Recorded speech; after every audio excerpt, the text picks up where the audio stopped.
오늘 하나님 말씀은 고린도전서 13장 1절로 13절의 말씀입니다. 고린도전서 13장 1절로 13절의 말씀입니다. 고린도전서 13장 1절로 13절의 말씀을 읽어드리겠습니다. 내가 사람의 방언과 천사의 말을 할지라도 사랑이 없으면 소리나는 구리와 울리는 꽹과리가 되고, 내가 예언하는 능력이 있어 모든 비밀과 모든 지식을 알고 또 산을 옮길 만한 모든 믿음이 있을지라도 사랑이 없으면 내가 아무것도 아니요. 내가 내게 있는 모든 것으로 구제하고 또 내 몸을 불사르게 내어줄지라도 사랑이 없으면 내게 아무 유익이 없느니라. 사랑은 오래 참고, 사랑은 온유하며 시기하지 아니하며, 사랑은 자랑하지 아니하며 교만하지 아니하며 무례히 행하지 아니하며 자기의 유익을 구하지 아니하며 성내지 아니하며 악한 것을 생각하지 아니하며 불의를 기뻐하지 아니하며 진리와 함께 기뻐하고 모든 것을 참으며 모든 것을 믿으며 모든 것을 바라며 모든 것을 견디느니라. 사랑은 언제까지나 떨어지지 아니하되 예언도 패하고 방언도 그치고 지식도 패하리라. 우리는 부분적으로 알고 부분적으로 예언하니 온전한 것이 올 때에는 부분적으로 하던 것이 패하리라. 내가 어렸을 때는 말하는 것이 어린아이와 같고 깨닫는 것이 어린아이와 같고 생각하는 것이 어린아이와 같다가 장성한 사람이 되어서는 어린아이의 일을 버렸노라. 우리가 지금은 거울로 보는 것 같이 희미하나 그때에는 얼굴과 얼굴을 대하여 볼 것이요, 지금은 내가 부분적으로 아나 그때에는 주께서 나를 아신 것 같이 내가 온전히 알리라. 그런즉 믿음, 소망, 사랑, 이 세 가지는 항상 있을 것인데 그 중에 제일은 사랑이라. 아멘. 오늘은 진정한 사랑으로 행하라, 이러한 제목으로 말씀해 드리겠습니다. 고린도전서 13장은 흔히 사랑장이라고 불립니다. 여기에 사랑에 관한 메시지가 가득하기 때문입니다. 본문 말씀을 바로 이해하기 위해서 먼저 사랑의 정의부터 알아보고 그 다음 본문의 내용을 살펴보기로 하겠습니다. 성경이 말하는 진정한 사랑이란 하나님을 사랑하고 이웃을 사랑하는 두 가지 사랑이 합쳐진 것을 말합니다. 이러한 사랑의 정의를 분명히 하지 않는 이상 고린도전서 13장을 이해하기란 매우 곤란합니다.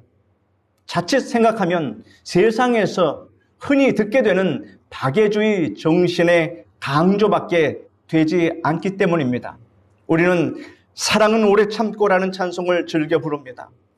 우리가 사랑은 오래 참고라는 찬송을 아주 좋아하지만 그 사랑의 의미를 잘 모르는 경우도 있고 또 그 사랑을 우리의 실생활에 실천하지 않는 경우도 많이 있습니다. 하나님을 사랑하는 사랑과 이웃을 사랑하는 사랑이 합쳐질 때만이 진정한 기독교적인 사랑임을 여러분 믿으시기를 바랍니다. 사랑에 관하여 많은 사람들이 말하고 있습니다. 그러나 세속적인 사랑은 영원하지 못합니다. 영원한 사랑은 십자가 중심의 사랑뿐입니다. 헬라어에는 사랑을 표현하는 낱말이 여러 가지가 있습니다. 부모, 자식 간의 사랑은 스톨케입니다. 친구 간의 사랑은 필레오입니다. 남녀 간의 사랑은 에로스라고 합니다. 그런데 이 모든 유형의 사랑이 하나님의 사랑, 그리스도 예수 안에 나타난 아가페 속에 용해되지 아니하면 진정한 사랑이 될 수 없습니다. 하나님을 사랑한다는 것은 하나님을 경외하고 마음과 뜻과 정성을 다하여 이렇게 하나님을 예비하며 섬기는 것입니다. 그리고 이웃을 사랑한다는 것은 진실한 마음으로 이웃을 돕고 위하는 것을 말합니다. 이 두 가지 사랑 중 하나가 결여되면 그것은 진정한 사랑이라고 할 수 없습니다. 그래서 하나님 사랑, 이웃 사랑, 이것이 함께 작동할 때에 우리는 진정한 사랑이라고 말할 수 있습니다. 여러분, 여기 예수 그리스도의 십자가를 한번 바라보십시오. 수직선과 수평선이 교차하고 있습니다. 수직선은 하나님과 우리 인간과의 사랑을 말하고, 수평선은 인간과 인간의 사랑을 의미합니다. 이러므로 하나님을 사랑하고 이웃을 사랑하는 것이 십자가의 사랑이며 기독교적인 사랑입니다. 이것이 하나님의 완전하신 사랑임을 여러분 믿으시기를 바랍니다. 저는 이 시간 기독교적인 진정한 사랑의 정의를 가지고 본문 말씀이 증거하는 바를 말씀해 드리겠습니다. 첫째로, 사랑이 없을 때 어떤 결과가 다가오는가에 대해서 알아봅시다. 사랑이 없는 경우에 대해서 성경은 다음과 같이 말합니다.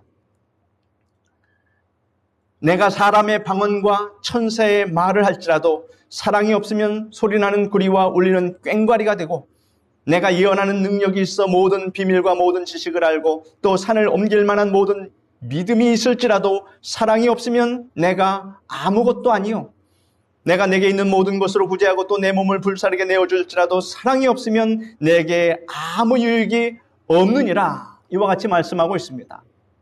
처음 부분에서 사랑이 없으면 내가 아무것도 아니라고 했습니다. 먼저 사람의 방언과 천사의 말을 하는 사람을 예로 들고 있습니다. 오늘날 교통수단의 발달로 세계가 지구촌이 되어서 이웃 동네처럼 참 많이 내왕하고 있습니다. 이러므로 여러 나라의 언어를 구사하는 것은 매우 필요하고 중요하게 되었습니다. 그러나 다른 나라의 말을 능숙하게 하는 것은 결코 쉬운 일이 아닙니다. 그 때문에 외국어를 유창하게 구사하는 사람은 특별한 대우를 받습니다. 그런데 여러 나라의 언어를 자유자재로 구사할 뿐만 아니라 천사들이 하는 말까지 하는 사람이 있다면 모든 사람의 선망이 될 것입니다.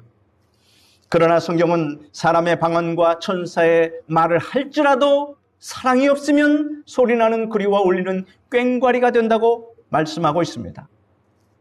그 다음, 예언하는 능이 있어 모든 비밀과 모든 지식을 알고 또 산을 옮길 만한 믿음이 있는 사람을 예로 들고 있습니다. 엘리사 선지자는 예언하는 능력으로 아람 나라의 침공 작전을 알아내서 이스라엘의 왕에게 가르쳐 줌으로 미리 적의 침입을 방비케 한 적이 한두 번이 아니었습니다. 아람 나라 왕이 극비리에 작전 계획을 세워서 이스라엘을 침공하면 이 사실을 이스라엘이 미리 알고 철통같이 방어하고 있었으므로 침공이 번번이 실패로 돌아갔습니다. 아람 왕은 당황한 나머지 참모들을 불러놓고 이스라엘 왕에게 우리의 계획을 알려준 자가 누구냐 하고 노발대발하였습니다. 그때 참모 중에 한 사람이 이같이 말합니다. 왕이시여, 우리가 그런 것이 아닙니다. 이스라엘에는 엘리사라는 예언자가 있어서 왕이 침실에서 은밀하게 말하는 것까지 이스라엘 왕에게 모두 일러 바치고 있습니다. 이 얼마나 놀랍고 귀한 능력입니까? 오늘날에도 엘리사처럼 예언하는 능력이 있어서 모든 비밀과 모든 지식을 알고 그 위에 산을 옮길 만한 믿음이 있는 사람이 있다면 세계적으로 유명하고 나라에서 극진한 대우를 받을 것입니다. 그러나 성경은 말합니다. 예언하는 능이 있어 모든 비밀과 모든 지식을 알고 또 산을 옮길 만한 믿음을 가졌을지라도 사랑이 없으면 아무것도 아니라 이렇게 말씀하고 있습니다. 보통 사람은 상상할 수도 없는 능력을 가진 사람이 더러 있습니다. 역사상 유명한 정치가, 과학자, 군인, 예술가도 많습니다. 그러나 그들 중 하나님께 유명하다고 인정받은 사람은 몇 명이나 되겠습니까? 사도 바울은 고린도후서 6장에서 자신을 포함해서 모든 하나님의 일꾼을 가리켜 이렇게 말합니다. 무명한 자 같으나 유명한 자라, 이렇게 말하고 있습니다. 진정으로 하나님을 사랑하고 이웃을 사랑하는 사람은 그가 비록 세상이 알아주지 않는 무명 인사라 할지라도 하나님 앞에서는 유명한 사람이라고 하는 말씀입니다. 다른 사람보다 뛰어난 능력을 가져서 큰 일을 하고 여러 나라 말을 하고 심지어 천사의 말까지 하며 모든 비밀과 모든 지식을 알고 또 산을 옮길 만한 믿음을 가졌다고 할지라도 그에게 하나님께 대한 사랑과 이웃에 대한 사랑이 없으면 성경은 그가 아무것도 아니라고 했음을 여러분 잘 새겨 들으시기를 바랍니다. 세상에서 기념비적 존재라고 추앙받아도 그에게 진정한 사랑이 없으면 하나님께서 인정하지 않으십니다. 그러므로 아무리 뛰어난 능력을 가졌을지라도 하나님 사랑과 이웃 사랑이 결여된 사람은 모든 능력이 다 헛된 것이 되고 맙니다. 둘째 부분에는 사랑이 없으면 내게 아무 유익이 없다고 했습니다. 아무것도 아니다. 그 다음에는 사랑이 없으면 아무 유익이 없다. 이렇게 말씀합니다. 먼저 내가 내게 있는 모든 것으로 구제하고 또 내 몸을 불사르게 내어줄지라도 사랑이 없으면 내게 아무 유익이 없다고 했습니다.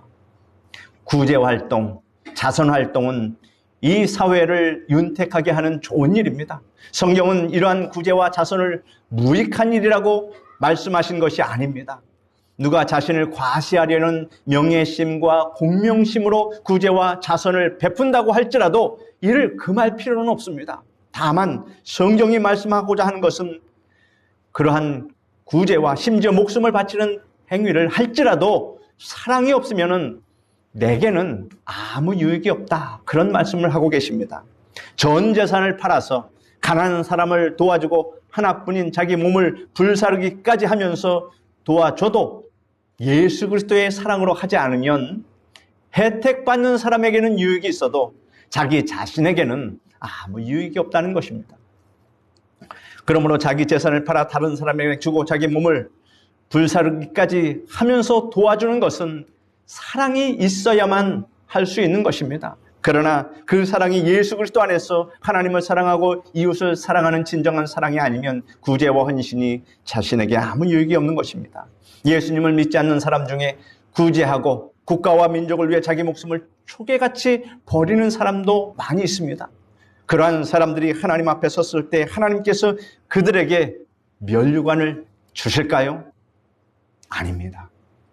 예수 그리스도의 진정한 사랑으로 구제하고 자기 몸을 불사르게 내어줄 때만이 자신에게 유익이 있다는 것입니다. 이러므로 무슨 일을 행하든지 예수 그리스도의 십자가 사랑이 없으면 내가 아무것도 아니며 내게 아무 유익이 없다는 성경의 가르침을 우리는 깊이 받아들이고 모든 일을 진정한 예수님의 사랑으로 행해야 함을 믿으시기를 바랍니다. 사도 바울은 고린도후서 5장 13절로 14절에 이렇게 말합니다. 우리 같이 한번 읽어볼까요? 우리가 만일 미쳤어도 하나님을 위한 것이요 정신이 온전하여도 하나님을 위한 것이니 그리스도의 사랑이 우리를 강권하시는도다 라고 말씀하고 있습니다. 그리스도의 사랑이 우리를 강권하시기 때문에 미쳐도 하나님을 위해 미치고 온전하여도 이웃을 위해 온전하다라고 사도 바울이 말한 것입니다. 여러분, 지금은 잘 듣기 어려운 말이지만 이런 말을 들어보셨습니까? 예전에 사람들이 예수쟁이라는 그 말로 기독교인들을 비난하고 조롱했던 적이 있습니다. 아마 요새도 그렇게 말할 수도 있겠습니다. 하나님께 미쳐 있다는 말입니다. 저도 어렸을 때 이러한 얘기를 많이 들었습니다. 밥만 먹으면 교회 간다고. 아주 교회에서 살아라. 그래서 주일날 아침 9시 아동부서부터 해서 저녁 예배까지 다 끝나면 밤 9시까지 하루 종일 교회에서 이 부서 저 부서 찾아다니면서 쉴 틈 없이 봉사하고 그랬던 적이 있습니다. 정말 교회에서 무슨 일이 있으면 밥만 먹으면 교회 가고 교회 가면 하루 종일 교회에서 살고 지금 되돌아보면 그때가 참 행복했다라는 생각이 듭니다. 결코 후회 없는 신앙생활이었습니다. 그러나 세상 사람들이 이렇게 비난하는 것을 오히려 여러분 기뻐하시기 바랍니다. 그런 소리 한번 못 들어본 사람이 오히려 하나님 앞에서 부끄러운 것입니다. 그러한 소리를 듣는 성도를 하나님은 기뻐하시고 하나님께서 장차 영화롭게 높여주심을 여러분 믿으시기를 바랍니다. 성도 여러분, 다시 한번 말씀드립니다. 무슨 일을 행하든지 예수 그리스도의 십자가 사랑이 없으면 내가 아무것도 아니요, 내게 아무 유익이 없다는 성경의 가르침을 깊이 받아들이고 모든 일을 진정한 예수님의 사랑으로 행하는 여러분 되시기를 축복합니다. 둘째로, 사랑이 있을 때, 이제 사랑이 있을 때 어떤 결과가 다가오는지 알아봅시다. 본문 말씀에 보면 사랑이 있을 때 다가오는 결과에 대해서 이렇게 말씀하고 있습니다. 고린도전서 13장 4절로 7절 말씀인데, 여러분 이 말씀에 집중해서 우리 다 같이 한번 읽어봅시다. 사랑은 오래 참고, 사랑은 온유하며, 시기하지 아니하며, 사랑은 자랑하지 아니하며, 교만하지 아니하며, 무례히 행하지 아니하며, 자기 유익을 구하지 아니하며, 성내지 아니하며, 악한 것을 생각하지 아니하며, 불의를 기뻐하지 아니하며, 진리와 함께 기뻐하고, 모든 것을 참으며, 모든 것을 믿으며, 모든 것을 바라며, 모든 것을 견디느니라. 제가 이 말씀을 준비하면서 마음에 큰 가책을 받고 이 말씀대로 살려고 부단히도 노력하면서 일주일을 보냈는데 참으로 쉽지 않은 것입니다. 하나님의 말씀을 100% 다 준행하고 따른다는 것은 우리 신앙의 도전입니다. 실패한다고 하더라도 하나님 말씀에 목표를 세워놓고 신앙생활을 하는 여러분 되시기를 바랍니다. 그러할 때 우리의 신앙이 조금 더 발전하며 앞으로 나아갈 수 있고 하나님께 칭찬을 받게 됩니다. 여기에 보면 15가지 항목이 나와 있습니다. 먼저, 진정한 사랑이 우리 속에 있으면 오래 참는다 말씀합니다. 오래 참는다는 것은 타인으로부터 부당한 대우를 받고 이에 대하여 보복할 수 있는 능력이 있음에도 불구하고 오래 참는 것을 말합니다. 우리 윤석열 대통령이 조금만 더 오래 참았으면 이 환난을 겪지 않았을 텐데, 이제 3개월, 이제 또 6개월, 우리 국민들도 정말로 참고 기도하고 기도했는데 그 6개월을 참지 못해서 나라에 이렇게 큰 분란을 일으킨 것은 바로 하나님의 말씀을 몰랐기 때문입니다. 진정한 사랑이 있을 때 성급하게 행동하지 않고 노하기를 더디할 수 있습니다. 미국의 링컨 대통령은 하나님을 경외하고 뜨겁게 사랑한 사람이었습니다. 그는 늘 기도하는 대통령이었으며 오래 참는 자의 본을 보였습니다. 당시 링컨을 모욕적으로 비방하는 사람이 있었습니다. 스탠턴이라는 사람인데 그는 링컨을 저급하고 교활한 어릿광대 고릴라의 원종이라고 말했습니다. 그런 말을 듣고도 링컨은 아무 말 하지 않았으며 스탠턴을 국방장관으로 오히려 임명했습니다. 본인은 물론 사람들이 깜짝 놀랐습니다. 링컨이 스탠턴에게 그렇게 심하게 모욕을 당하고도 그를 국방장관에 임명한 것은 그가 그 방면의 적임자였기 때문입니다. 이렇게 참고 인내하면 나중에 사람들이 칭송하게 되어 있습니다. 링컨이 저격을 당해 죽어 땅에 묻혔을 때 그 스탠턴이 말합니다. 여기에 세계 역사상 가장 위대한 통치자가 누워있다, 이렇게 말합니다. 평가는 자신이 하는 것이 아닙니다. 평가는 다른 사람이 해주는 것입니다. 그러므로 오래 참지 못하고 분을 견디지 못하면 좋지 않은 결과가 나온다는 것을 우리는 잘 알고 있습니다. 그 다음, 사랑이 있으면 온유합니다. 거칠거나 사납지 않고 부드럽고 친절한 사람이 됩니다. 옛날에는 말도 행동도 거칠었으나 진정한 사랑을 소유하면 부드럽고 친절한 사람으로 변화됩니다. 제가 여러분의 말과 행동에서 아멘 하신 분들은 그것을 확인하겠습니다. 하나님의 말씀 순종하면서 살아갑시다. 다음, 사랑이 있으면 투기하지 않습니다. 남이 잘 되고 성공하는 것을 보면 부러워하는 사람이 있습니다. 어떤 사람은 여기에서 한 걸음 더 나아가 시기하고 질투하여 성공한 사람들을 헐뜯고 중상모략합니다. 그러나 진정한 사랑이 있으면 다른 사람이 잘 되고 성공해도 이를 투기하지 않습니다. 오히려 우리 그리스도인들은 같이 기뻐하고 같이 축복해야 할 것입니다. 그 다음 사랑이 있으면 자랑하지 않습니다. 진정한 사랑을 가진 사람은 큰 일을 성취해도 항상 자신의 부족을 느끼기 때문에 결코 다른 사람에게 자랑하지 않고 오직 하나님께 영광을 돌림을 믿으시기를 바랍니다. 다음, 사랑이 있으면 교만하지 않습니다. 윌리엄 캐리는 인도에서 선교사로 헌신한 분이었습니다. 이분은 성경을 인도의 34가지 방언으로 번역하여 사람들에게 복음을 심어준 아주 훌륭한 선교사였습니다.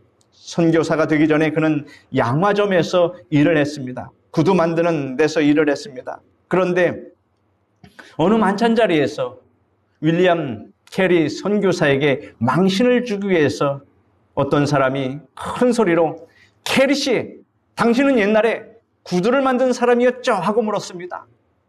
구태여 그 말을 뭐하러 하겠습니까? 그러자 그 말을 들은 캐리 씨가 말합니다. 아닙니다. 저는 구두 수송공이었습니다. 만드는 사람도 아니고 그저 구두 고장나면 고치는 사람에 불과했습니다.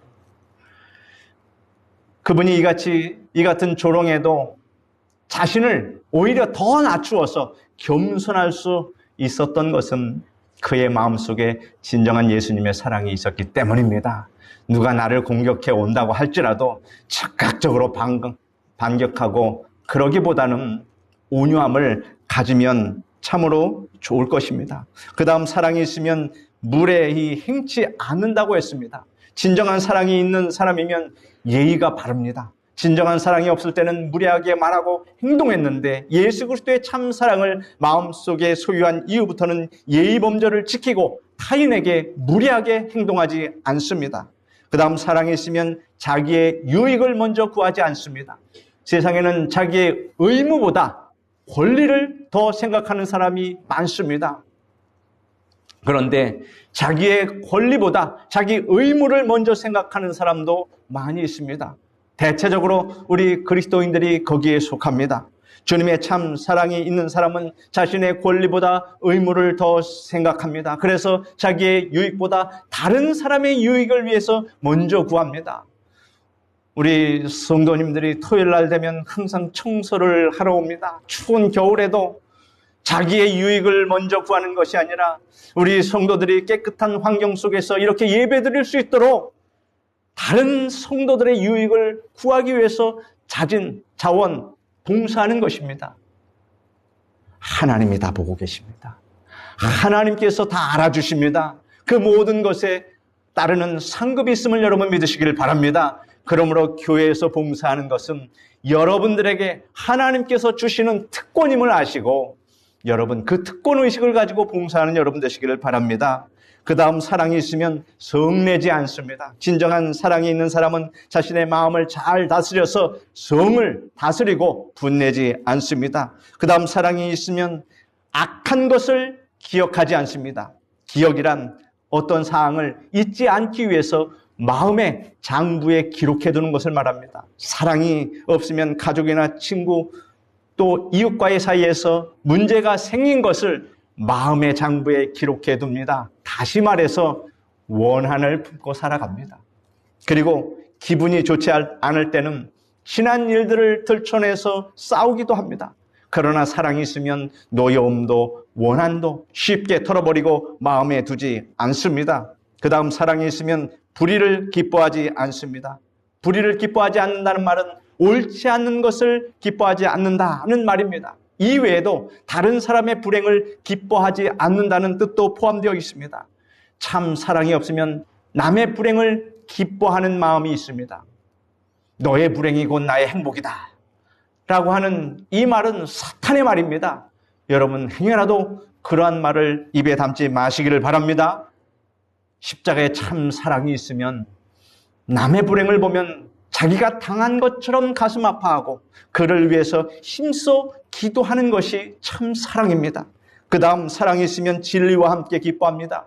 진리란 하나님의 말씀이며 예수 그리스도를 말합니다. 참 사랑을 가진 사람은 말씀을 사모하고 말씀을 읽고 듣는 것을 좋아하고 말씀 안에 살기를 좋아하고 말씀 편에 서기를 기뻐합니다. 예수님께서 내가 곧 길이요 진리요 생명이니 라고 말씀하고 있습니다. 말씀은 곧 예수님이십니다. 이러므로 진정한 사랑이 있으면 주님과 함께 기뻐하심을 믿으시길 바랍니다. 어느 곳에 가서 무엇을 하든지 주님이 기뻐하시지 아니하면 자기도 기뻐하지 않습니다. 그러나 주님께서 기뻐하시면 함께 기뻐합니다.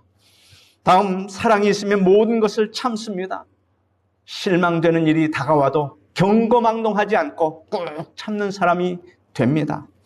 다음, 사랑이 있으면 모든 것을 믿습니다. 하나님을 믿습니다. 환경이 어떠하든 간에 하나님의 능력과 사랑으로 모든 것이 합력해서 하나님께서 선으로 바꿔주실 것을 믿고 살아갑니다. 여러분, 요셉을 보십시오.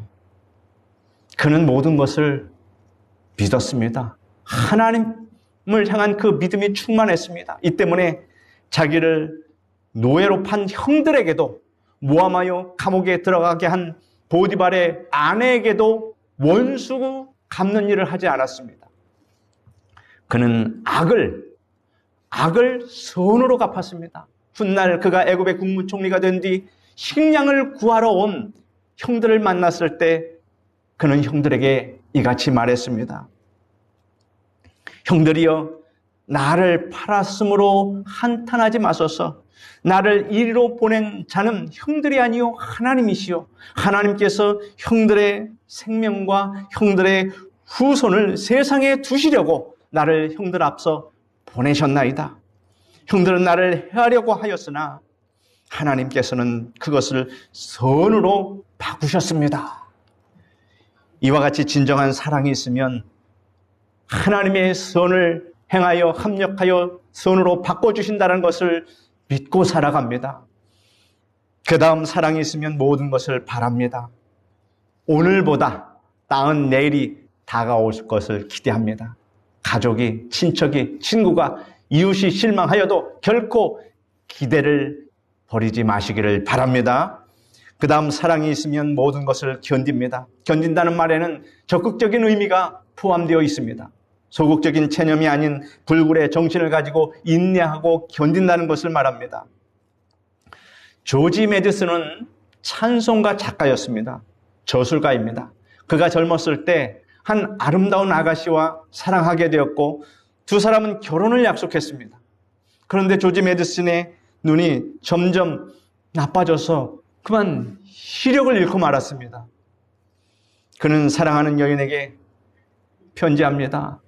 불행하게도 나는 장님이 되고 말았습니다. 당신이 나와 결혼하면 평생 장님과 같이 살아야 하니 이제 우리 서로 헤어집시다 라고 이렇게 편지를 보냅니다. 그는 그러한 편지를 보내면서도 내심으로는 사랑하는 여인이 달려와서 낙심하지 말고 그를 위로하여 말라고 그를 위로하며 약속대로 결혼하자고 말해주기를 그는 내심 기대하고 바랬습니다. 그러나 그의 기대가 완전히 어긋나고 말았습니다. 그는 절교의 답장을 받았습니다. 이 편지를 받고 조지 매디슨은 하늘이 무너지고 땅이 꺼지는 것 같았습니다. 그는 교회에 가서 하나님께 기도했습니다. 그러자 하나님께서 그에게 하나님의 크신 사랑을 물붓듯이 부어주시며 이 같은 음성을 들려주셨습니다. 내가 그처럼 사랑하는 여인이 내가 장님이 되자 너를 버리고 떠나가지 않았느냐? 세상의 사랑이란 모두 그런 것이란다. 그러나 나는 내가 앞을 볼 때나 보지 못할 때나 변함없이 너를 사랑하노라. 이와 같은 음성을 들었습니다. 그때 그는 변치 않는 하나님의 사랑을 발견하고 여기에서 힘을 얻어서 사람들에게 깊은 감화와 감동을 주는 많은 찬송시를 지었으며 저술합니다. 그는 실명과 시련의 타격을 입었을 때 기도수첩에 이런 기도문을 적어놓았습니다. 침묵의 체념이 아니라 기쁨을 가지고 단지 불평하지 않는 것이 아니라 찬미의 노래를 부르며 이 모든 것을 용납할 수 있게 하소서라고 기도합니다. 얼마나 훌륭한 기도입니까? 이와 같이 진정한 사랑이 있을 때 체념이 아닌 불굴의 정신을 가지고 모든 것을 견딜 수 있게 되는 것입니다. 진정한 사랑은 우리의 인격을 변화시킵니다. 이러한 사랑은 영원하고 온전하고 뛰어납니다. 고린도전서 13장 8절로 13절은 사랑은 언제까지나 떨어지지 아니하되 예언도 패하고 방언도 그치고 지식도 패하리라. 우리는 부분적으로 알고 부분적으로 예언하니 온전한 것이 올 때는 부분적으로 하던 것이 패하리라. 내가 어렸을 때는 말하는 것이 어린아이와 같고 깨닫는 것이 어린아이 같고 생각하는 것이 어린아이와 같다가 장성한 사람이 되어서는 어린아이의 일을 버렸노라. 우리가 지금은 거울로 보는 것 같이 희미하나 그때에는 얼굴과 얼굴을 대하여 볼 것이요 지금은 내가 부분적으로 하나 그때에는 주께서 나를 아신 것 같이 내가 온전히 알리라. 그런즉 믿음, 소망, 사랑 이 세 가지는 항상 있을 것인데 그 중에 제일은 사랑이라 말씀하고 계십니다. 위로 하나님을 사랑하고 그리스도 예수 안에서 이웃에게 진실한 도움과 긍휼과 사랑을 베푸는 것이 진정한 사랑인 것을 믿으시길 바랍니다. 진정한 사랑은 영원하고 완전하며 모든 것 위에 탁월하고 뛰어납니다. 사랑보다 더 강한 것은 없습니다. 이것이 진정 예수 그리스도가 십자가에서 우리를 위하여 보여주신 사랑입니다. 사랑하는 성도 여러분, 여러분이 성령으로 말미암아 이 사랑을 풍성히 받아 살아감으로 여러분의 삶이 가치 있고 주님 앞에 설 때 상급받는 자가 되고 인격적인 변화를 받아서 예수님의 향기를 바라며 신앙 생활을 하시기를 예수님의 이름으로 축원드립니다. 기도하겠습니다. 거룩하고 고마우신 하나님 감사합니다. 이처럼 저희들이 하나님의 그 크신 사랑의 의미가 무엇인지 깨닫게 하여 주시니 감사합니다. 거룩하신 하나님, 진정한 사랑이란 하나님께 대한 사랑과 이웃을 위한 사랑이 결합되어서 나타나는 사랑이며 이 사랑을 갖는 자들에게 어떠한 인격의 변화가 찾아오는지도 성경에 말씀하고 계십니다. 우리는 연약하고 부족합니다. 온전한 사랑을 행하며 살아갈 수 있도록 하나님 도와 주시옵소서. 예수님의 이름으로 기도드립니다. 아멘.